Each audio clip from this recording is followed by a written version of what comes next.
ایک رات سلطان محمود غزنوی کو کافی کوششوں کے بعد بھی جب نیند نہیں آئی تو اپنے غلاموں سے کہنے لگا، لگتا ہے کہ کسی مظلوم پر آج کوئی ظلم ہوا ہے۔ تم لوگ گلیوں میں پھیل جاؤ، اگر کوئی فریادی نظر آئے تو اسے میرے پاس لے آؤ۔ تھوڑی دیر بعد وہ سب واپس آ کر کہنے لگے، سلطان ہمیں کوئی بھی فریادی نہیں ملا، آپ آرام سے سو جائیں۔ سلطان کو جب پھر بھی نیند نہیں آئی تو وہ کپڑے بدل کر خود محل سے باہر نکلا۔ محل کے پچھواڑے میں حرم سرا کے نزدیک انہیں کسی کی فریاد سنائی دی، اے اللہ!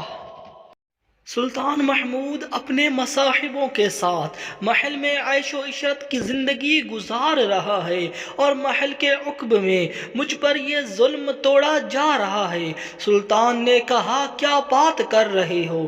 میں محمود ہوں اور تمہاری فریاد رسی کے لیے آیا ہوں۔ مجھے بتاؤ، کیا ظلم ہوا ہے تمہارے ساتھ؟ آپ کے خواص میں سے ایک شخص جس کا نام میں نہیں جانتا ہر رات میرے گھر آتا ہے اور میری بیوی پر ظلم و تشدد کرتا ہے۔ سلطان نے فرمایا، اس وقت وہ کہاں ہے؟ آدمی نے جواب دیا، شاید اب چلا گیا ہو۔ تو سلطان فرمانے لگے، دوبارہ جب وہ آئے تو فوراً آ کر مجھے اطلاع کر دو۔ پھر سلطان نے محل کے دربان کو وہ شخص دکھایا اور کہا کہ جب بھی یہ دربار آئے اسے سیدھا میرے پاس پہنچا دو، اگر میں نماز کی حالت میں بھی ہوں تو پرواہ مت کرو۔ اگلی رات وہ شخص سلطان کے پاس آیا اور بتایا کہ وہ شخص اس وقت اس کے گھر میں ہے۔ سلطان اسی وقت تلوار ہاتھ میں لیے اس شخص کے ساتھ چل پڑا۔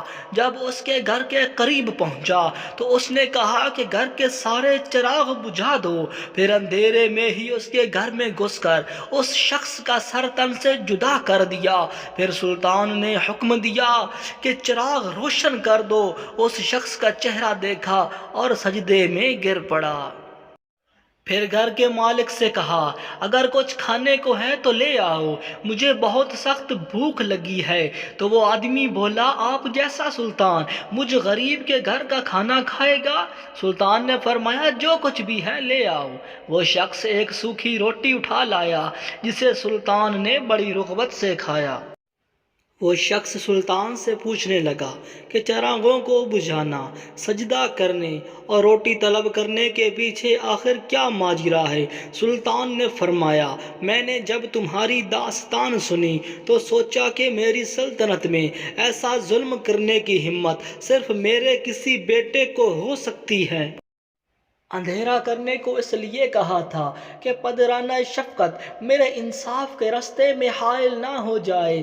چراغ جلنے پر جب میں نے دیکھا کہ وہ میرا بیٹا نہیں ہے تو میں سجدہ شکر بجا لایا۔ کھانا اس لیے مانگا کہ جب سے مجھے تمہاری مصیبت کا علم ہوا ہے میں نے اللہ کے سامنے قسم کھائی تھی کہ جب تک تمہیں انصاف نہیں مل جاتا میرے اوپر روٹی حرام ہے۔